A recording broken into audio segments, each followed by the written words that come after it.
नमस्कार, मैं हूं रोशनी। आप देख रहे हैं न्यूज इंडिया। खबरों की शुरुआत करते हैं विस्तार से। उत्तर प्रदेश के जूनपुर सराय ख्वाजा थाना अंतर्गत सराय ख्वाजा गांव में जमीन विवाद और मुकदमे का सुलह न करने पर विपक्षियों ने महिला पर तेजाब फेंक दिया। गंभीर हालत में उसे जिला अस्पताल रेफर कर दिया गया। हमले के बाद पीड़िता थाने पहुंची थी, लेकिन उसकी शिकायत दर्ज नहीं की गई। पीड़िता ने एसपी से गुहार लगाई तो केस दर्ज कर लिया गया। पीड़िता सुषमा ने बताया कि वह अपने सास को खाना लेकर जा रही थी कि विपक्षी लोगों द्वारा मारपीट की गई। जमीन विवाद का मुकदमा चल रहा है, जिसको लेकर सुलह समझौते की बात कर रहे थे। हमने मना किया, लोगों ने मुझे काफी मारा पीटा, आवाज लगाई तो हमारे घर के लोग भी आ गए और ये लोग हमारे आदमी से मारपीट करना शुरू कर दिया। अपने घर वालों को पीछे भाग रहे थे कि पीछे से इन लोगों ने हमारे ऊपर तेजाब जैसा कोई चीज फेंक दिया, जिससे हम जल गए। जी, ये सराय ख्वाजा में ये कल की घटना है और इसमें तहरीर प्राप्त हुई है। उस तहरीर के आधार पर अभियोग पंजीकृत कर लिया गया है। जो इसमें अभियुक्त है उनको हिरासत में ले लिया गया है, पूछताछ की जा रही है।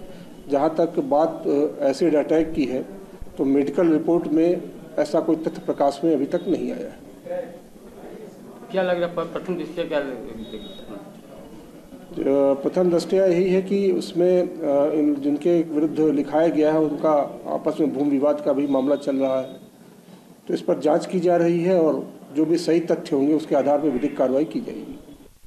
राजस्थान सिंधी मुसलमानों के धर्मगुरु गाजी फरीक के पुत्र और कैबिनेट मंत्री सोले मोहम्मद ने भक्ति भाव भगवान भोलेनाथ की पूजा अर्चना की और भगवान से आशीर्वाद मांगा कि सदैव उनकी कृपा बनी रहे। इस पर देवबंदी उलेमा आग बबूला हो गए और कहा कि जो अल्लाह के सिवा किसी दूसरे की पूजा करता है तो वो इस्लाम से खारिज हो जाता है और उसको अपना निकाह भी दोबारा पढ़वाना चाहिए और अल्लाह से तौबा भी करनी चाहिए।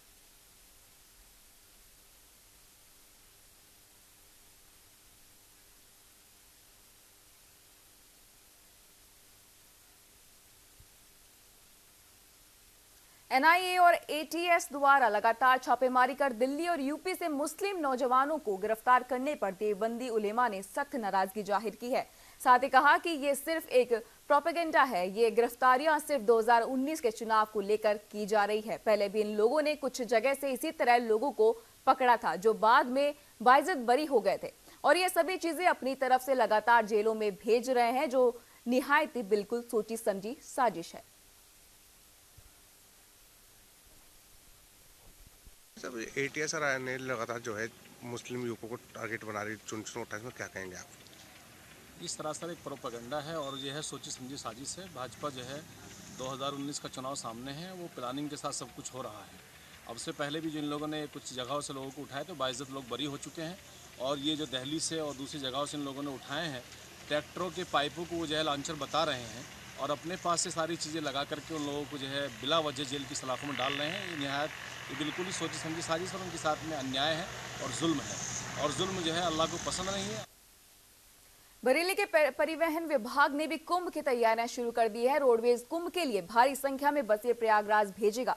रुहेलगंज डिपो से 240 बसें प्रयागराज जाएंगी। बरेली डिपो से 74, रुडेलखंड डिपो से 70, बदायूं डिपो से 50 और पीलीभीत डिपो से 40 बसें चलेगी। ये अभी बसें मौनी अमावस्या तक भेजी जाएगी। ये यहां से सवारी लेकर जाएगी और बाद में इन बसों का प्रयोग लोकल सवारी को ले जाने के लिए किया जाएगा, ताकि यात्रियों को मेले में किसी भी प्रकार की असुविधा का सामना न करना पड़े। कुंभ के लिए विशेष व्यवस्था ये की गई है कि जो लोकल हमारे बरेली मंडल के लोग हैं उनके लिए हम लोग सीधी बस सेवा उपलब्ध कराने हैं। वो अगर आपके पास 50-55 सवारी, इसको विभिन्न स्तरों पे प्रचालित भी किया गया है। ग्राम समाज है, ब्लॉक प्रमुख है, जहाँ पे भी अगर लोग एकत्रित हो जाते हैं 50-52, तो उनको सीधे उनके स्थान से कुंभ इलाहाबाद तक ले जाया जाएगा। वो जिस भी दिवस में वो ओपन है, किसी भी दिन आप डेट बुक कर लीजिए कि चार्टर के लिए हमारी को बस चाहिए इतनी तारीख को, और वो बसेस उनके निवास स्थल से उनको उठाते हुए एक निश्चित तक जगह से और उनको इलाहाबाद छोड़ेगी। उसमें 2 यात्री की छूट फ्री संचालित उनको दिया जाएगा जाने यात्रा करने को, जो 52 यात्री इसमें होंगे और जो व्यक्ति होगा वो उसमें निःशुल्क यात्रा कर सकता। इसी तरह अगर लौटने के लिए चाहेंगे तो वो भी हम लोग उपलब्ध कराएंगे। यूपी के देवरिया से बरेली जिला जेल में शिफ्ट हुए बाहुबलीपुर सांसद अतीक अहमद का खौफ बढ़ता ही जा रहा है। जेल प्रशासन अतीक के खौफ में थराया हुआ है। आलम यह है कि जिला जेल अधीक्षक ने डीएम एसएसपी को पत्र लिखकर अतीक अहमद को दूसरी जेल में शिफ्ट करने की बात कही है। जिला जेल अधीक्षक के पत्र से पुलिस प्रशासन में हड़कंप मचा हुआ है। देखिए एक रिपोर्ट।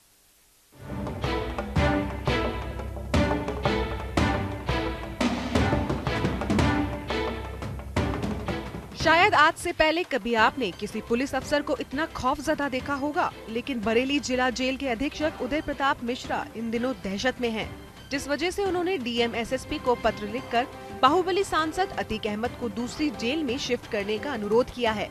जेल अधीक्षक उदय प्रताप मिश्रा का कहना है कि अतीक के आने से हमको एक्स्ट्रा एफर्ट करना पड़ेगा। उसके आने से पब्लिक और बंदियों में कोई दिक्कत न हो, उसके लिए भी हमें सुरक्षा बढ़ानी होगी। अतीक के आने से जेल महकमे में असुरक्षा का भी माहौल है। बिल्कुल हम चाहेंगे कि जब हम बरेली जेल में हैं तो बरेली की पब्लिक, जेल के बंदी जो फुल डिसिप्लिन्ड हैं, हम अंडर कंट्रोल पहले से किए हुए हैं, एक रूटीन में रह रहे हैं, उससे डिफरेंट कोई आएगा और वो डिफरेंट जो आएगा वो किन्हीं कारणों से आएगा। कुछ परिस्थितियां होंगी जिनके कारण भेजा गया होगा, तो उन परिस्थितियों को वॉच करके हमको फिर एक्स्ट्रा एफर्ट करना होगा। जेल अधीक्षक के पत्र के बाद आनन फानन में एसपी सिटी, एसपी ग्रामीण, एडीएम प्रशासन ने 4 थानों की फोर्स के साथ जिला जेल में छापेमारी की। खास तौर पर बैरक नंबर 98 की गहनता से जांच की गई। दरअसल बैरक नंबर 98 में ही बाहुबली अतीक अहमद को रखा गया है। अतीक अहमद के एक सामान की खुलवाकर जांच की गई।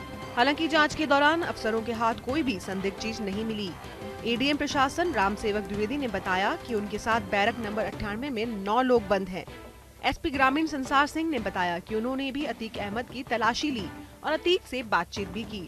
उन्होंने बताया कि बैरक नंबर 98 की विशेष चेकिंग की गई है।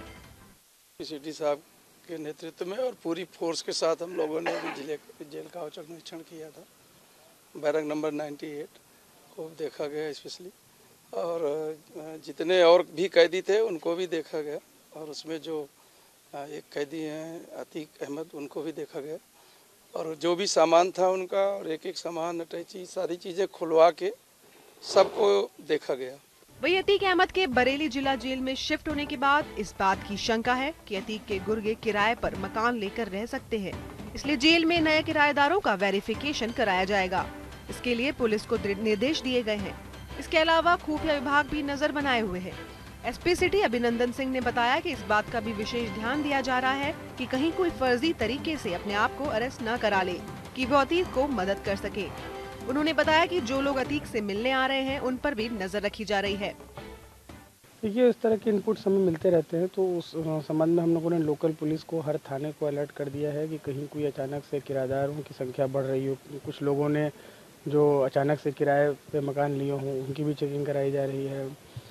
इस चीज़ को भी इंश्योर किया जा रहा है कि कोई फर्जी तरीके से अपने आप को अरेस्ट न करा ले, ताकि कहीं किसी तरह से मदद पहुंचाया जाए अनवांटेड तरीके से जेल में। तो इन सारी चीज़ों पर नज़र रखी जा रही है। इस तरह की गौरतलब है कि नए साल के पहले दिन ही अतीक को देवरिया जेल से बरेली की जिला जेल में शिफ्ट किया गया था। अतीक ने देवरिया जेल में पहले से ही तांडव मचा रखा था और उसने लखनऊ के एक बिल्डर के साथ मारपीट भी की। उसी वजह से जेल प्रशासन अतीक के खौफ से थर्रा रहा है। न्यूज इंडिया के लिए बरेली गुलाम शबीर आजाद की रिपोर्ट।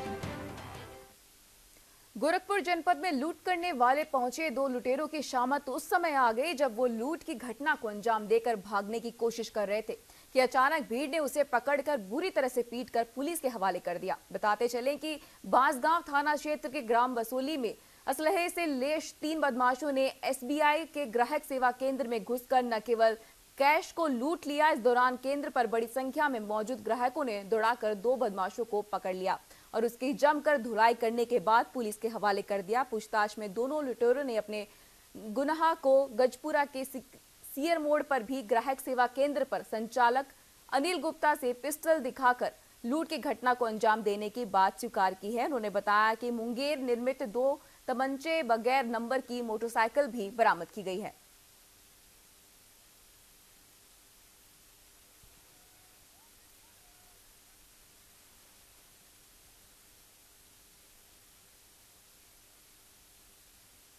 बसौली गांव है, थाना बांसगांव में।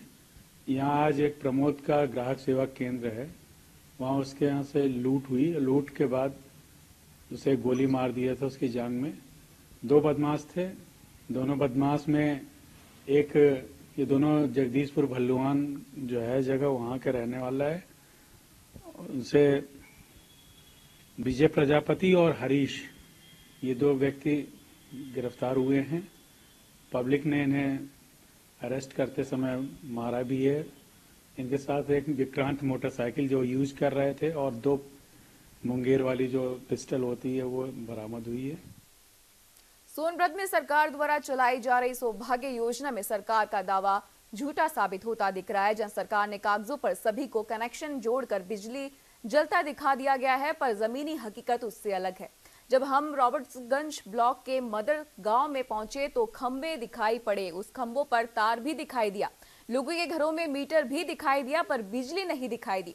लोगों का कहना है कि सब कुछ 4-5 महीनों से लगा है पर बिजली नहीं आती। सबसे बड़ा खेल जिन गांवों में पहले से ही बिजली है वहां फिर से सौभाग्य योजना के तहत नए खंबे, तार और मीटर लगाकर सरकारी योजनाओं को पलीता लगाने का काम किया जा रहा है। गांव के लोगों ने बताया कि सौभाग्य योजना के तहत कनेक्शन के नाम पर 500 रुपए से लेकर 2000 तक रुपए वसूली की जा रही है। वहीं गांव के कुछ घरों में कटिया लगाकर बिजली जोड़ी जा गई है।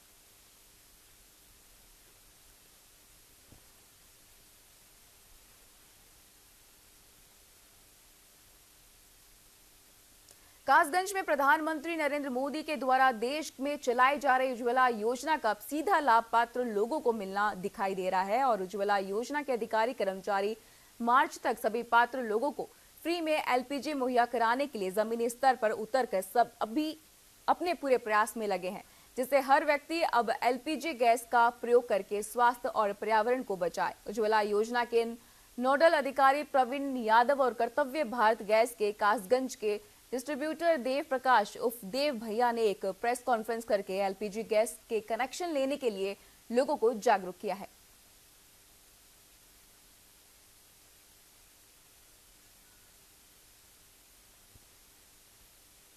उत्तर प्रदेश में बदायूं की ऐतिहासिक दरगाह हजरत सुल्तान आरफीन साहब और हजरत शाह विलायत साहब रहमतुल्लाह अलैह की दरगाह पर मानसिक रूप से पीड़ित रोगियों को जंजीर से बांधे जाने के खिलाफ दायर याचिका की सुनवाई करते हुए सुप्रीम कोर्ट ने नाराजगी जताई, जिसे लेकर आज दोनों दरगाहों पर गहमा-गहमी रही। उधर प्रबंधन कमेटी ने कोर्ट में दायर की गई इस याचिका को बेबुनियाद बताया। याचिका पर अगली सुनवाई सोमवार को होगी।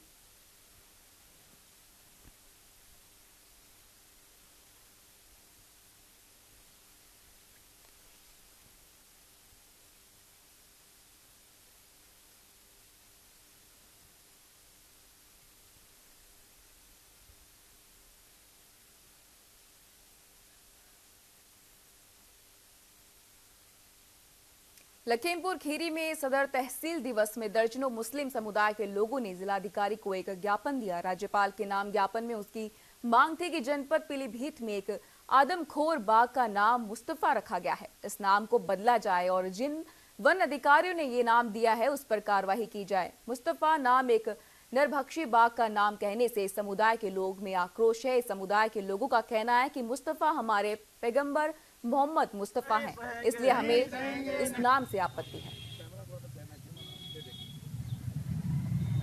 हमारी मांगे पूरी करो, हमारी मांगे पूरी करो,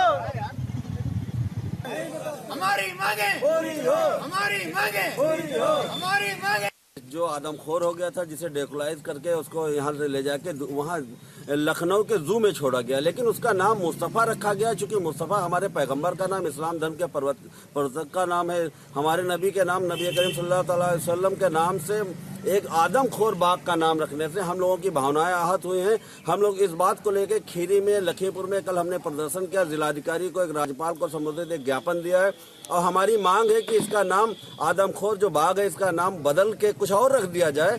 अगर हमारी मांग नहीं पूरी हुई तो हम ऐलान कर रहे हैं, अगर ये मांग हमारी पूरी नहीं हुई तो जिला स्तर पे, प्रदेश स्तर पे इसको लेकर हम धरना प्रदर्शन करेंगे। बाराबंकी से एक बड़ा ठगी का मामला सामने आया, जहां रेखा वर्मा नाम की एक युवती से भोजपुरी फिल्म में काम देने का एवज में 1.5 लाख रुपए ठग लिए।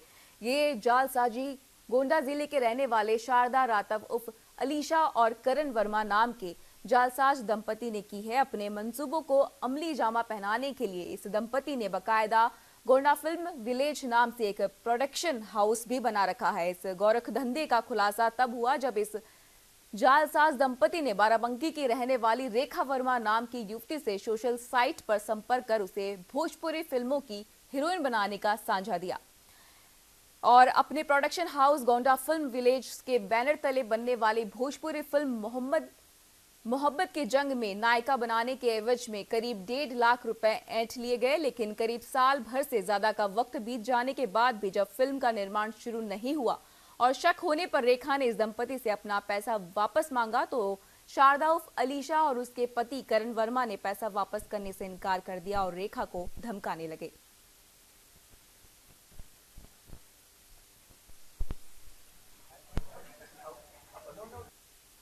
जी वकील साहब, क्या नाम है आपका?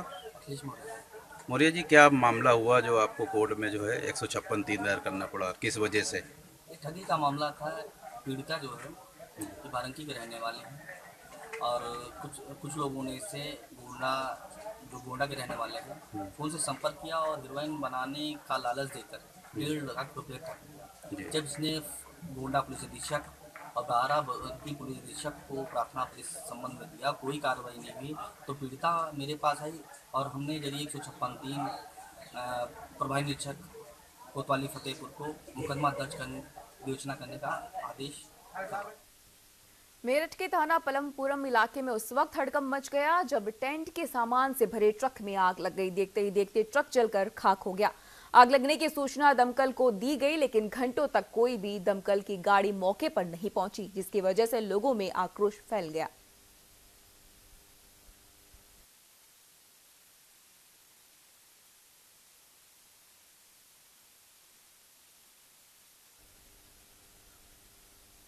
पौड़ी के विकास भवन सभागार में जिला योजना के वित्तीय एवं भौतिक प्रगति की समीक्षा बैठक आयोजित की गई। लेकिन इस महत्वपूर्ण बैठक में भी पेयजल निर्माण निगम के अधिशासी अभियंता समेत सहायक निर्देशक रेशम व सहकारिता के सहायक निबंध गायब रहे, जिसको लेकर बैठक की अध्यक्षता कर रहे डीएम पौड़ी ने लापरवाही को लेकर इन अधिकारियों के वेतन रोकने के निर्देश जारी कर दिए। बैठक जिला योजना की समीक्षा करते हुए बताया गया कि जिला योजना के लिए मिले 42.13 करोड़ के सापेक्ष 35.37 करोड़ की धनराशि विकास कार्यों में खर्च कर ली गई, जबकि बची हुई धनराशि लैप्स न होने को लेकर भी जल्द धनराशि को विकास कार्यों में लगाने के निर्देश दिए गए।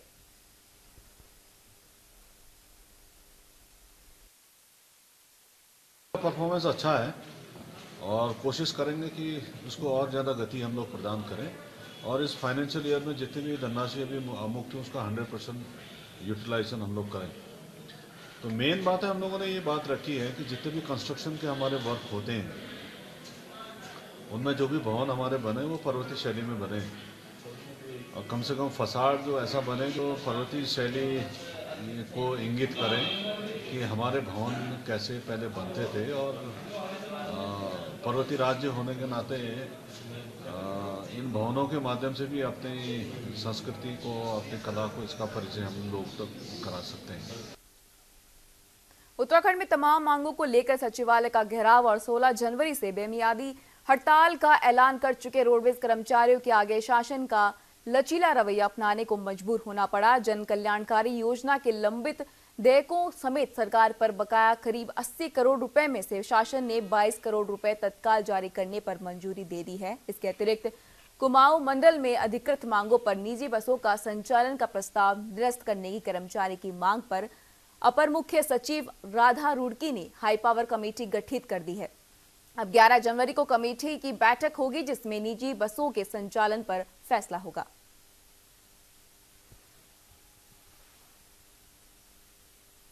प्रदेश में हर साल तेज रफ्तार वाहन चलाने से प्रति वर्ष हजारों की संख्या में दुर्घटना घटित होती हैं, लेकिन इन दुर्घटनाओं के बावजूद भी रफ्तार का कहर थमने का नाम नहीं ले रहा। श्रीनगर में तेज रफ्तार बाइकर्स से लोग परेशान हैं। सड़क पर चिलम चिल्ली करना बाइक्स का रोज का काम हो गया है। बुजुर्ग लोग का तो सड़क पर चलना भी मुश्किल होने लगा है। वहीं श्रीनगर पुलिस का कहना है कि वे नाबालिग बच्चों को वाहन चलाने से रोकने की कोशिश करते हैं। तेज रफ्तार होने पर वाहनों को सील भी किया जाता है।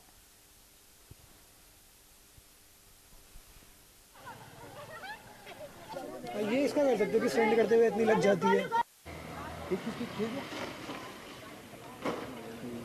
तो हमारे नए कप्तान साहब भी, पुराने कप्तान साहब भी, खासतौर पर नए कप्तान साहब की प्राथमिकता है कि ट्रैफिक हमारा ठीक रहे। ट्रैफिक को दुरुस्त करने के लिए समय समय पर किया जाता रहता है। अभी थोड़ा सा हमारे पास, क्योंकि चारधाम यात्रा में तो हमारे पास होमगार्ड अन्य काफ़ी लोग मिल जाते हैं ट्रैफिक के लिए, लेकिन जहाँ तक आपने बात करी है छोटे बच्चों की, तो इनकी आपने देखा होगा हमारे थाने में नियमित रूप से गाड़ियाँ सीज होती रहती हैं और ख़ासतौर पर अगर छोटे बालक हैं तो उनके अभिभावकों को बताया जाता है।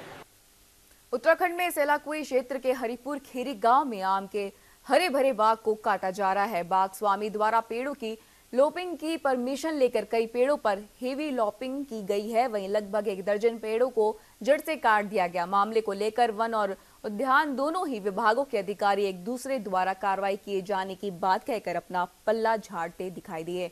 सेलाकुई के सेंट्रल होप टाउन स्थित खेरी गांव में आम के हरे भरे बाग को उद्यान विभाग से लॉपिंग की परमिशन को लेकर जड़ से काटने का काम किया जा रहा है, जिस संबंध में उद्यान विभाग के एसडीओ जेडी वर्मा का कहना है कि बाग मालिक द्वारा लॉपिंग की परमिशन ली गई थी। मौके पर लगभग 11 पेड़ों की जड़ से काटा गया, जिसकी रिपोर्ट बनाकर उच्च अधिकारी को भेजी जा रही है। निर्देशानुसार उचित कार्रवाई की जा सकती है।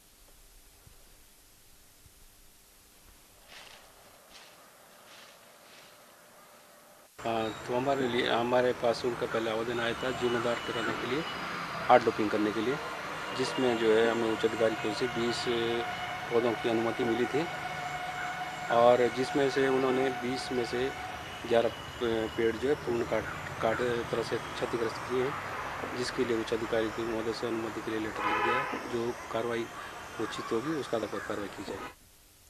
श्रीनगर खाद्य और प्रशिक्षण विभाग की पौधशाला आज जानवरों का बसेरा बना है। कभी ये हरा भरा रहता है, यहाँ भी विश्व भर की उन्नत किस्म के फल, सब्जियां, पुष्प की खेती की जाती है, लेकिन आज ये बंजर है।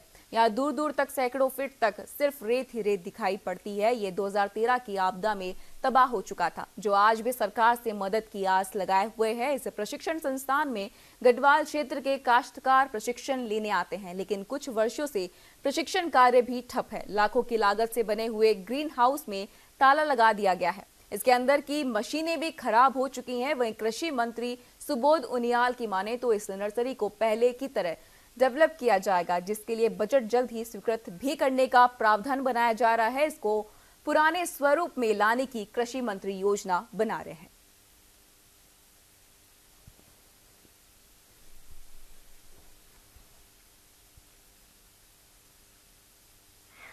एक नर्सरी है, यहाँ पर जो है केंद्र भी है, जंक्शन भी है कई डिस्ट्रिक्टों का, और इससे काश्तकारों और उद्यानपतियों को काफ़ी लाभ मिलता है। प्रशिक्षण कार्यक्रम यहाँ पर चलाए जाते हैं और तमाम प्रकार की यहाँ पर जो प्रजातियाँ हैं हम उनके पौध बना करके लोगों को वितरित करते हैं, सब्जी की, फल की, और जानकारियाँ जो यहाँ पर आने वाले काश्तकार हैं उनको तमाम जानकारियाँ मिलती हैं। तो इसको अगर जो है बहुत बढ़िया बन जाता है तो सारी जनता को उसका लाभ तो मिलेगा ही और हमें भी काम करने में सहूलियत होगी। इस बुलेटिन में फिलहाल इतना ही। आप देखते